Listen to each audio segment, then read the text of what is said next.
मैं मजाक के मूड में नहीं हूँ, मैं पार्टी करने के मूड में नहीं हूँ, लगता है तुम जाने के मूड में नहीं हो। इस तरह के सेंटेंसेस को इंग्लिश में कैसे बोला जाता है, चलिए देखते हैं। इस तरह के सेंटेंसेस को इंग्लिश में बोलने के लिए दो स्ट्रक्चर्स का यूज किया जाता है। पहला है in no mood to plus verb की फर्स्ट फॉर्म और दूसरा है in no mood for plus noun. अगर हम किसी काम को करने के मूड में ना होने की बात करें तो in no mood to plus verb की फर्स्ट फॉर्म का यूज होता है, और अगर हम किसी चीज के मूड में ना होने की बात करें तो in no mood for plus noun का यूज किया जाता है। नाउन मतलब वो चीज जिसका हमारा मूड नहीं है। आइए इन दोनों को यूज करने के रूल्स को देखते हैं। अगर हम इन नो मूड टू की बात करें तो इसका रूल इस प्रकार है, subject helping verb in no mood to plus verb की फर्स्ट फॉर्म और लास्ट में ऑब्जेक्ट। और अगर हम इन नो मूड फोर की बात करें तो इसका रूल इस प्रकार है, subject helping verb in no mood for plus noun. चलिए इसके कुछ एग्जांपल्स देखते हैं और इसको और अच्छी तरह से समझते हैं। मैं मजाक के मूड में नहीं हूँ, I am in no mood for jokes. मैं पार्टी करने के मूड में नहीं हूँ, I am in no mood to have party. Party करना को इंग्लिश में हैव पार्टी कहा जाता है, जो कि एक वर्ब का काम करती है।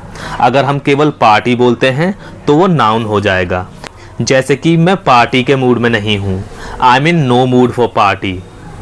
मैं किसी से बात करने के मूड में नहीं हूँ, I am in no mood to talk anyone.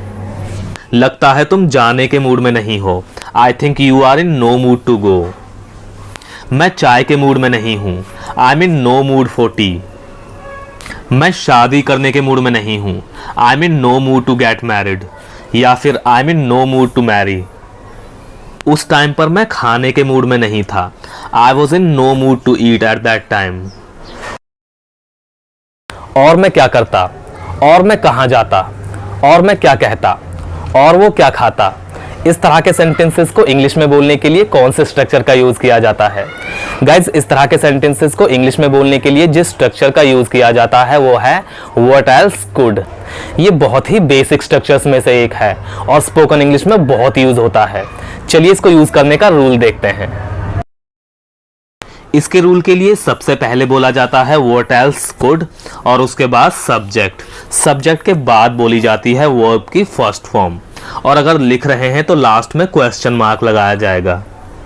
इसमें ये जो वर्ड है ये WH फैमिली वर्ड है, जो कि चेंज भी हो सकता है, जैसे कि वेयर, हु, एटसेट्रा। चलिए इसके कुछ एग्जांपल्स देखते हैं और इसको और अच्छी तरह से समझते हैं। और मैं क्या करता, What else could I do? और मैं क्या कहता, What else could I say? और वो क्या खाता, What else could he eat? और हम कहाँ जाते, Where else could we go? और मैं किसे बताता, Who else could I tell?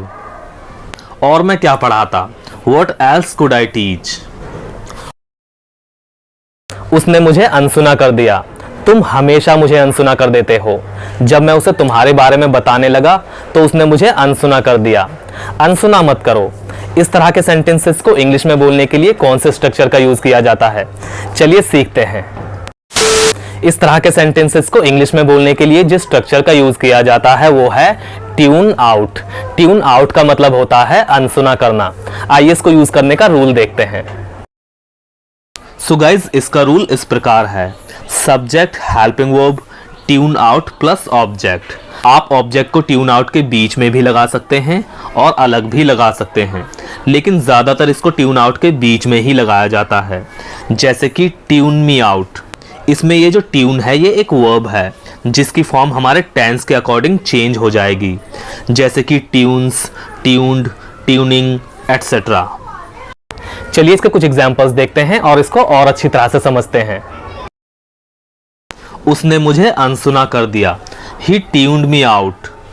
तुम हमेशा मुझे अनसुना कर देते हो, you always tune me out.